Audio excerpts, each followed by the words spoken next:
Hello book buddies, कैसे हैं आप सब। I hope all of you are doing great. दोस्तों, आज की वीडियो आगे बढ़ाने से पहले मैं आपको एक छोटा सा वीडियो क्लिप दिखाना चाहता हूं। Here you go। यह है दुनिया के नंबर 1 एंड मोस्ट पावरफुल मुल्क यूएसए की मिलिट्री का जहाज, जो undoubtedly in terms of weapons and modern technology दुनिया की बेस्ट आर्मी है। लेकिन जैसा कि आप देख रहे हैं, ये लोग बड़ी मुश्किल से अपनी जान बचा के अफगानिस्तान से बाहर निकल रहे हैं। अफगानिस्तान एक ऐसा यूनिक लैंड है जो बड़ी बड़ी एम्पायर्स और आर्मीज को नाको चने चबा देता है। 19वीं सदी में ब्रिटिशर्स ने इस मुल्क को फतह और कॉन्कर करने की कोशिश की, लेकिन मुंह की खानी पड़ी। सोवियत यूनियन ने तकरीबन 10 साल भरपूर कोशिश की अफगानिस्तान में अपनी धाक बिठाने की, मगर नाकामी उसका मुकद्दर बनी। एंड वेरी रिसेंटली अमेरिका ने 20 साल की वॉर ऑन टेरर के बाद $2 ट्रिलियन खर्चने के बाद बिलाखिर जल्दबाजी में यहां से फरार इख्तियार की। नतीजा आपके सामने है। अभी अमेरिकन ने पूरी तरह एग्जिट ही नहीं किया था कि तालिबान ने धावा बोल दिया और पूरे अफगानिस्तान का कंट्रोल अपने हाथ में ले लिया। कौन है ये तालिबान, कहां से आए हैं ये, इनकी तारीख क्या है, इनका मकसद क्या है और इनकी आइडियोलॉजी क्या है, इन सब बातों पर डिस्कशन करेंगे आज के सेशन में। और वीडियो के लास्ट में मैं आपको बताऊंगा कि फ्यूचर में तालिबान के पास कौन सी 2 चॉइसेस हैं। सो मेरे साथ बने रहिए और चैनल को सब्सक्राइब करना और बेल आइकन दबाना मत भूलिए। Let's be back.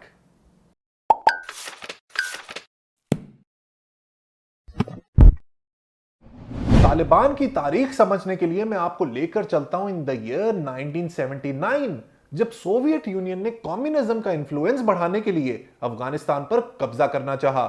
अफगानिस्तान में उस वक्त एक कम्युनिस्ट लीडर मोहम्मद तारकी की हुकूमत थी, जिन्हें उसी साल उनके मुखालिफ कम्युनिस्ट लीडर हफीजुल्लाह अमीन ने मर्डर करवा दिया।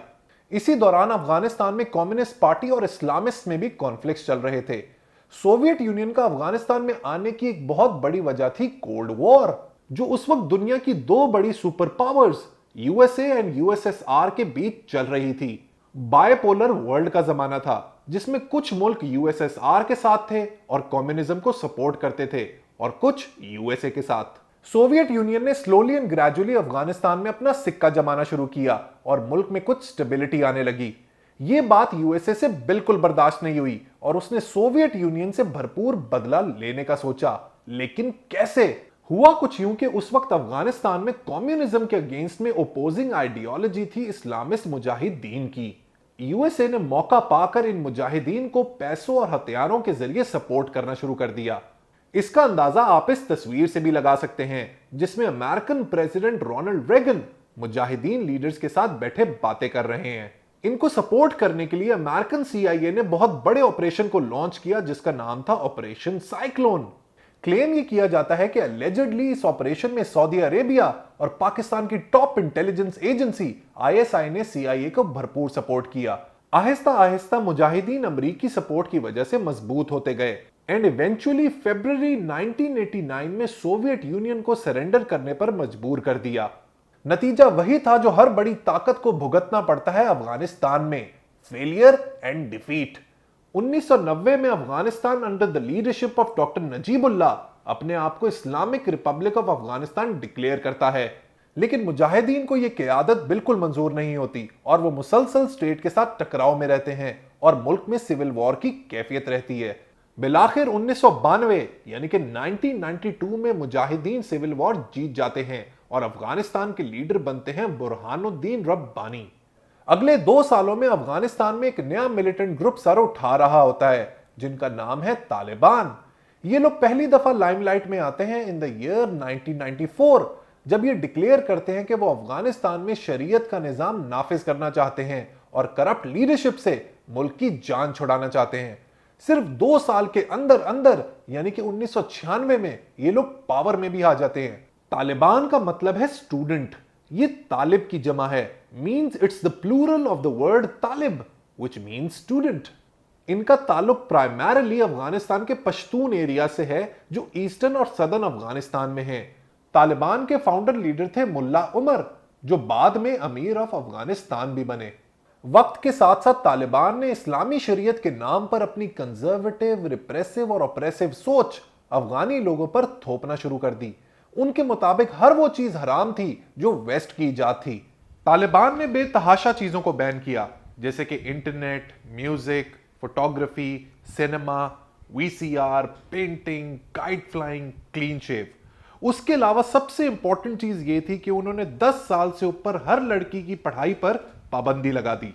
मोरोवर खवातीन पर लाजिम था कि वो पूरा बुर्का लें और मर्द कंपेनियन के बगैर घर से बिल्कुल बाहर ना जाएं। लेट 90s में मुजाहिदीन की एक फोर्स जिसको नॉर्दर्न अलायंस का नाम दिया जाता है, वो तालिबान से लड़ाई का सोचते हैं, लेकिन ऐसा कुछ नहीं होता। फाइनली वो ड्रेडफुल दिन आता है, यानी कि 11 सितंबर 2001, जिस दिन अमेरिका पर अलकायदा ने हमला किया। ये वो सीन्स हैं जिन्होंने पूरी दुनिया को बदल कर रख दिया। इस अटैक की जिम्मेदारी कबूल करता है अलकायदा का लीडर उसामा बिन लादेन, जिसको तालिबान सपोर्ट और प्रोटेक्ट करते हैं। ये देख के उस वक्त के अमेरिकन प्रेसिडेंट जॉर्ज बुश भरपूर रिवेंज का सोचते हैं और अगले ही महीने एक ऐसी लड़ाई, एक ऐसी वॉर स्टार्ट करते हैं जो 20 साल कंटिन्यू रहती है। दिसंबर 2001 तक यूएसए तालिबान को बैकफुट पर कर देता है और एस्टैब्लिश करता है, सपोर्ट करता है एक नए प्रेसिडेंट को जिसका नाम है हामिद कारजाई। जैसा कि मैंने कहा कि अगले 20 साल तक ये लड़ाई, ये वॉर भरपूर तरीके से जारी रहती है। तालिबान कभी छुप जाते हैं और कभी सामने आके भरपूर वार करते हैं, लेकिन अमेरिकन के हाथ नहीं आते। फाइनली डोनाल्ड ट्रंप अपनी अलग सोच की बेसिस पर तालिबान से निगोसिएशंस की बात करते हैं और दोहा में यूएसए ऑफिशियल्स और तालिबान लीडरशिप में मुज़ाकरात भी होते हैं, but all these negotiations go in when. Finally USA इस बात को रियलाइज कर लेता है कि उसका अफगानिस्तान में वही हाल होगा जो उससे पहले ब्रिटिश एम्पायर और सोवियत यूनियन का हुआ। अमेरिका के नए प्रेसिडेंट जो बाइडेन ये डिसाइड करते हैं कि 11 सितंबर 2021 से पहले ही अमेरिकन मिलिट्री अपने आप को अफगानिस्तान से विड्रॉ कर लेगी और उसके बाद अफगान पॉलिटिशियंस और अफगान आर्मी, जिसको यूएस की मिलिट्री ने 20 साल ट्रेन किया है, स्टेट के अफेयर्स को संभालेंगे। Look at what he said. It's a silly question. Do I trust the Taliban? No. But I trust the capacity of the Afghan military, who is better trained, better equipped, and more competent in terms of conducting war. As you realize now, he was so wrong. Taliban ने बिल्कुल वक्त जाया नहीं किया और एक के बाद एक प्रोविंस को कब्जा करते गए और फाइनली काबुल को भी फतह कर लिया। अब दोस्तों अफगानिस्तान में एक अनसर्टेनिटी, कंफ्यूजन और केओस की सिचुएशन है। किसी को नहीं पता कि आगे क्या होगा। पूरी दुनिया की नजरें अफगानिस्तान पर जमी हुई हैं और जैसा कि मैंने आपको बताया कि तालिबान के पास अब दो चॉइसेस हैं। पहली चॉइस ये है कि वो फिर दोबारा से 90s के जमाने में चला जाए, पत्थर के जमाने में चला जाए, जहां पे वो इंटरनेट को बैन कर दे, म्यूजिक को बैन कर दे, फोटोग्राफी को बैन कर दे, सिनेमा को बैन कर दे, खवातीन की एजुकेशन पर पाबंदी लगा दे। एक तो ये ऑप्शन है। दूसरा option as I see it Taliban के लिए एक बहुत बड़ी अपॉर्चुनिटी है। पूरी दुनिया ये एक्सपेक्ट कर रही है कि तालिबान वही कंजर्वेटिव रेजीम वापस लेकर आएंगे, but Taliban can take the world by surprise. ये उनके लिए एक बहुत बड़ा मौका है इस अपॉर्चुनिटी को कैश करने का। वो अपने प्रोग्रेसिव एटीट्यूड के साथ अफगानिस्तान को एक मॉडर्न, फॉरवर्ड लुकिंग और वेलफेयर सोसाइटी बना सकते हैं। अपने आप को डिप्लोमेटिकली स्ट्रॉन्ग करें। अब वो दौर नहीं जब आप दुनिया से आइसोलेट होकर रह सकते हैं। अगर तालिबान ये बात समझेंगे तो उन्हीं के हक में बेहतर होगा। सो दोस्तों, ये थी तालिबान की तारीख, हाल और प्रोबेबल मुस्तकबिल। The whole world wants to know what will happen next. I hope whatever happens for the goodness of humanity. Video के बारे में मुझे फीडबैक जरूर दीजिएगा। Until next time, let's read, learn, progress and self actualise. Let's read Pakistan.